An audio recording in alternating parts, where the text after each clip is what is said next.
Welcome back to Port Elizabeth, the beautiful city. This is part 10, and we continue actually from part 9, which started to run too long.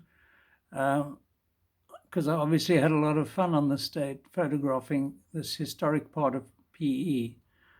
These are really historic warehouses that have somehow survived in Baakens Street, right next to the Herald building. At the end of the street, you can see the flyover, the sort of Settlers Way concrete mass that divides the old town from the harbour.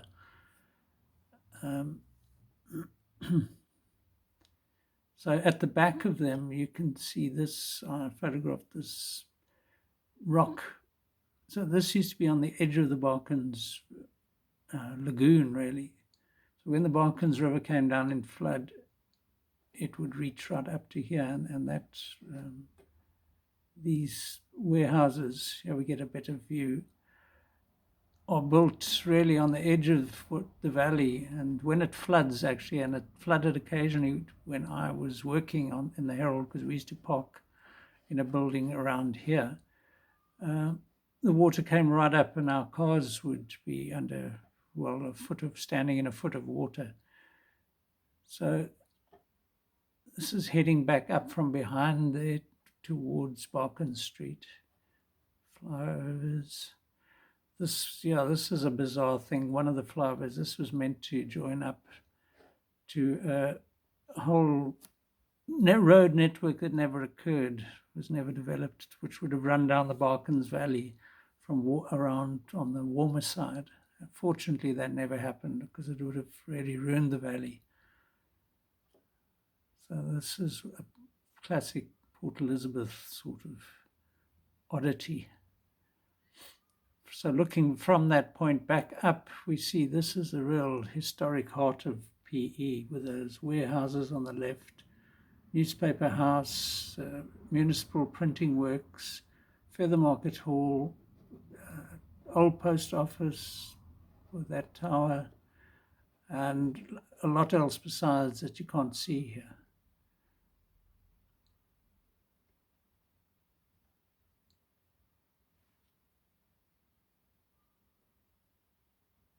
And then our famous aloe species, one of many variations. I just like the structural absurdity of this concrete jutting out. In the distance here on the right, you can see there just a bit of the tramways building, another historic site, and then St. Mary's Cemetery, which we've visited in a previous video. But too much light there, I'm afraid. So heading back up towards those warehouses, in the distance here you can see Fort Frederick. That gives you an idea of, that used to be quite close to the sea. I think the sea might have even come up to about this point. Here those warehouses, newspaper house, and E.H. Walton station. As Walton, of course, used to own at one point the Herald. He was also a politician on the Cape Colony, in the Cape Colony in the early 20th century.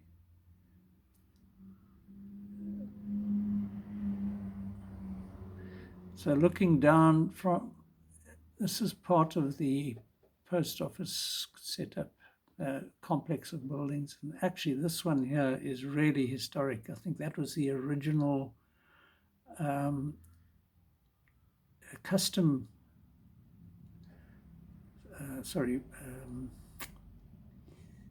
house, yeah. So I think initially it started with just 2 stories and they added that third one.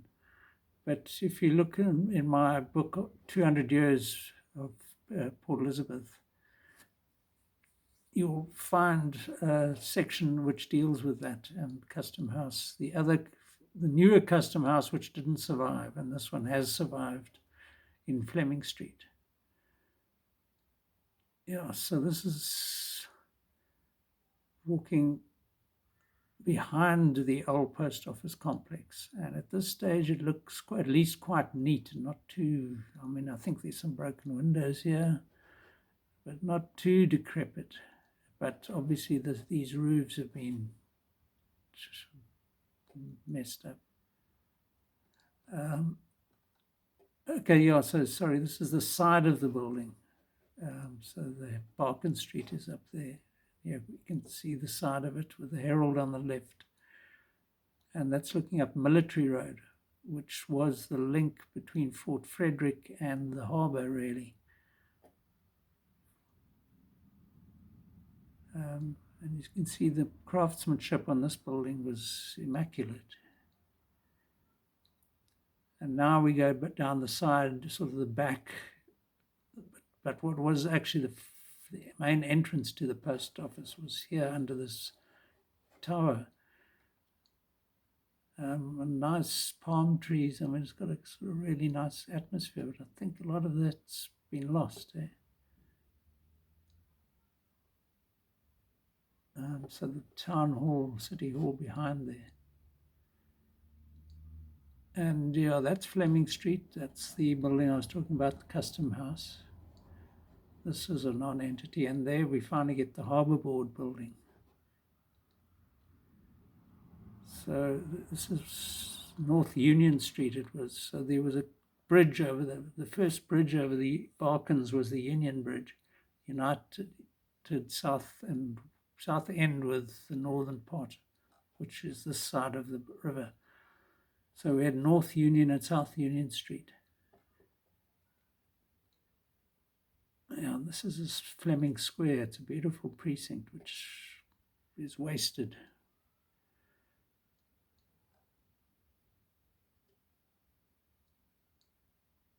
I mean, at this point here, look at those chimneys. If you lose those, you lose so much of the character.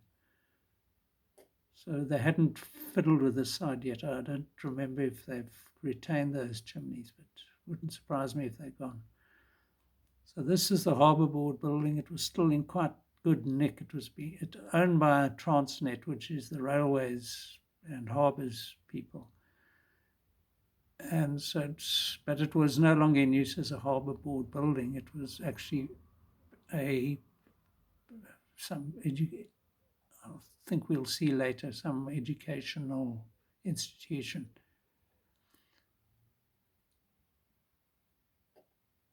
Yeah, so I've forgotten that the PE coat of arms is on the top there.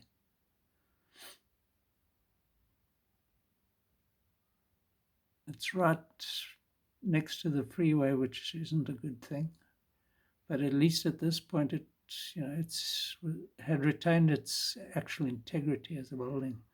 So completed in 1904 and used for 70 years as the harbour administration. And look at the detail here. It's just...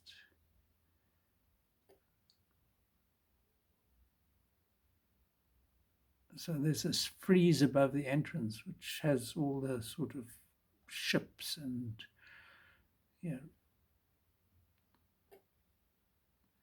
think we say here who designed this. It was McWilliams design.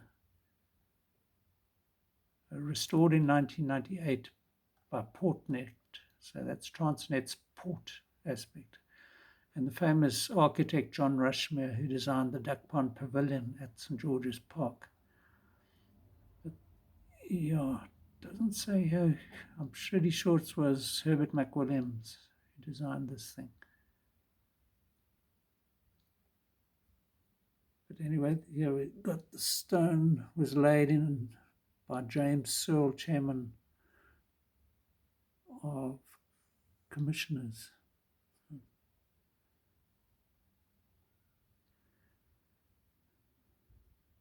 Not very clear that. I think that just says who was on the board of the Harbour Board at the time this thing was opened. Lovely decoration. I mean, such rich detail here. Now you get into the entrance foyer and look at the detail here. It's just Harbour Board building, known as the White Building. Yeah. National Monument.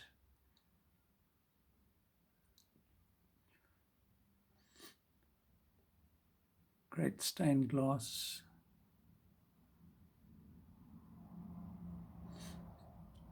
Elaborate decoration inside.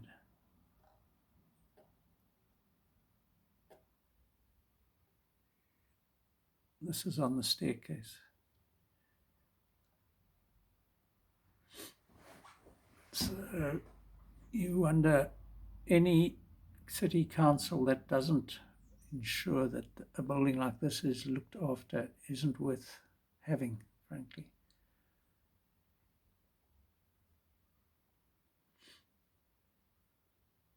This top one had been broken off, so already the decay had set in. And this northwest-facing window, full of stained glass. Stained glass here, even on just in one of the inside doors. Really impressive. I'm sad I didn't get into some of these other buildings. The boardroom, which I didn't see, had fantastic pressed ceiling. I'm not sure of the technical term, but that has been stripped out by vandals for whatever use they can get out of it. So back here in 2014, it was still looking pretty spick and span. So I couldn't get into some of these offices in the boardroom down this corridor. It was being used as a school, so they might have been occupied at the time I went in. But look at that decoration, it's brilliant. Woodwork everywhere.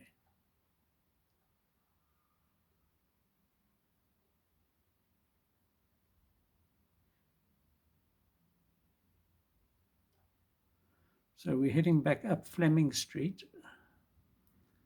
And that's the space between the markets, the City Hall and the old post office. The clock tower of the post office. I don't know if it's a clock tower. It has a clock on the side here, but Fleming Square.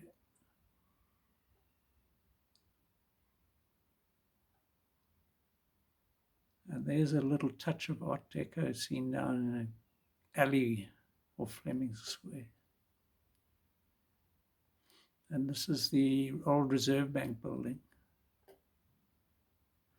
I was able to sneak a photograph. They don't like you photographing such sensitive buildings, but this door is quite historic. I forget who designed this.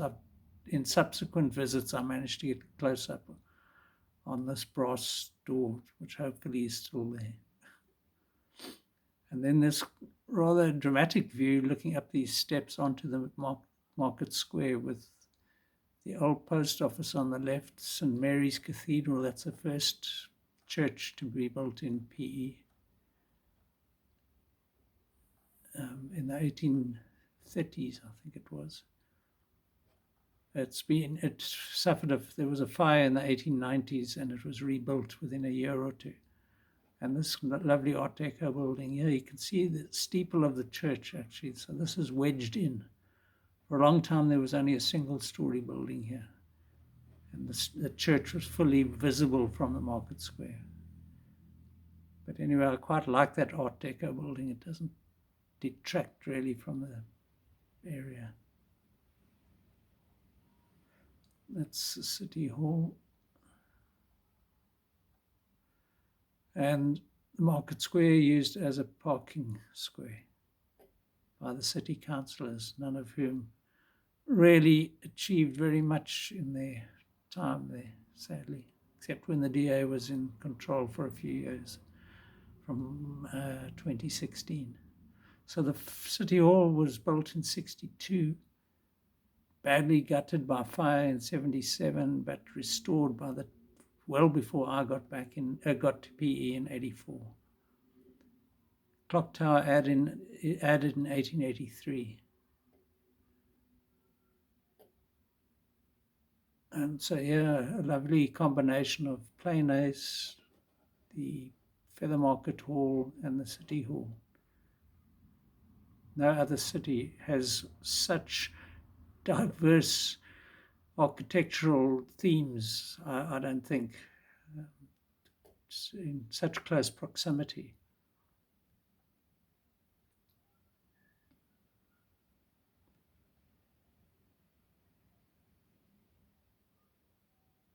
And that's the old post office, which has been boarded up now for, I'd say, about 6 years, 5 years. Out front is a statue of Queen Victoria, a lovely Sicilian marble statue,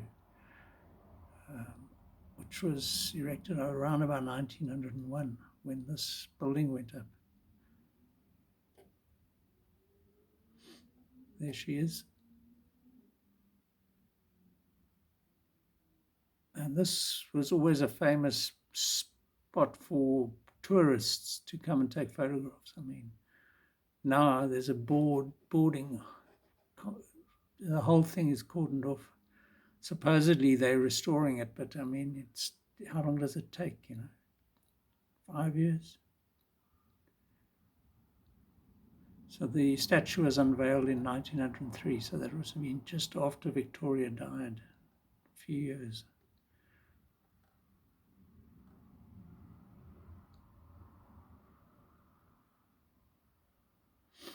She reigned in for,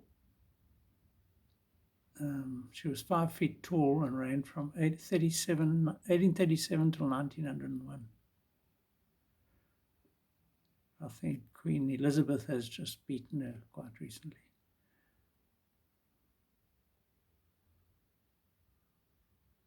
I mean, that is classic. You won't get that anywhere else in the world.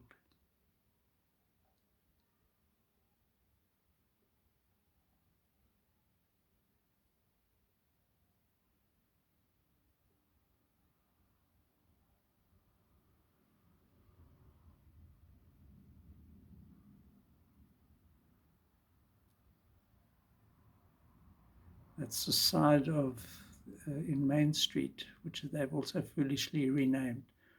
So that's the extension of the Collegiate Church of St. Mary the Virgin. It's the official title. It's the Anglican Cathedral, really. And this is a view down Main Street, which has undergone about 3 generations of building types, from early settler to sort of ornate Victorian to Art Deco in the 1930s or whatever. And now it's sort of stagnating. Nothing's happening here. Most people have left. There's Art Deco and Art Nouveau juxtaposed next to each other. It's a great Art Nouveau building here. The Fisher's Jewelers opened in 1858. Although this building opened in 1911, sorry. So the original Fisher's was a little shop. As I mentioned, they survived about 50, 60 years and then they were replaced. That's how it should look before the bottom was modernized. You had the lovely detailed wrought iron detail at the base there. And looking down, Grace Street is a mosque from 1855, Grace Street Mosque.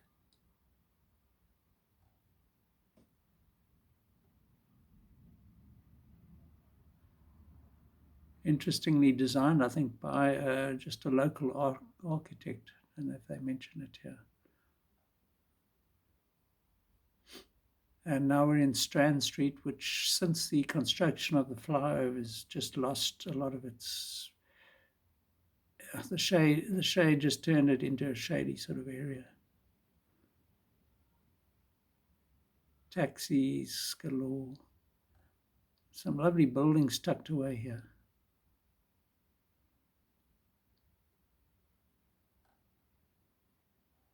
and back up to Main Street, and that's the old OK Bazaars, which in my book I show how originally these columns used to jut through to another 2 meters or so. So you can actually picture it as a more sort of elegant building. It lost that elegance when they just chopped that bit off for some obscure reason. There are historic sites along this top of Main Street, but I think I'm going to have to stop it at this point. Let's see what else there is to see in Main Street. I'm not sure how much longer this section continues, but we'll pause it here and then return later. Cheers.